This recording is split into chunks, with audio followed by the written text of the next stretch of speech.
A day in my life as a mommy of two. Hi! For today's video, grocery with us.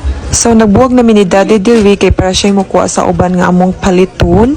And then, wala mi mga listaan ni guys. Ang akong technique sa mag-grocery is sunuron ako tanan para wala ko'y malimtan balil at tuon ako tanan mga section kay para makapalit ko sa tanan akong need paliton. So mo ni akong kahimtang with kids guys mag-grocery perting sa muka, diba? Kaya mukat gud ang agi wa gyud katarong og video guys. After bayad, CR si Daddy CR pud ang duha sus pastilan. Then before we go guys, nihapit sa mig choco float kay lagi na suya-suya sad mi.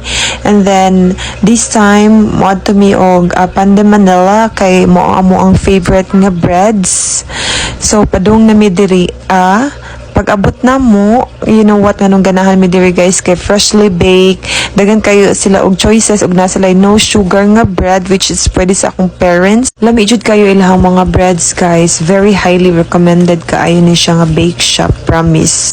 Located ni siya sa Mactan, Newtown, Dapit guys at bang sa Sebastian Hotel. Human na magpalit sa bread, so padung mi ani sa Metro Supermarket kay naipalito na ko ang sister diha kay wala na mo napalit sa Metro kay wala dito ang mo ang gipangita nga juice para kay father. So, wait na lang mi sa akong sister sa gawas unya gisapot di ay si Lucas diri kay gusto magplay sa playground. Dinner time na sa Jollibee, naglinya na mi diri so while naglinya tanawas BBL mura gusto man siguro siya mag-crew sa Jollibee narapo man sila misa. Oh, toys na sad. So, perminti lang kita mabudol. Alam mo guys, magiging ang favorite sa mga anak toys.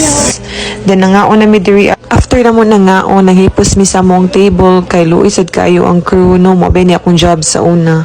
So, before mi ni uli, gipadagkot na ako si Daddy gawas sa church. Kay close naman ang church. Sorry kaayo, wala mi kasimba today, Lord. I hope bless your gihapon namong Sunday. Thanks for watching. Bye!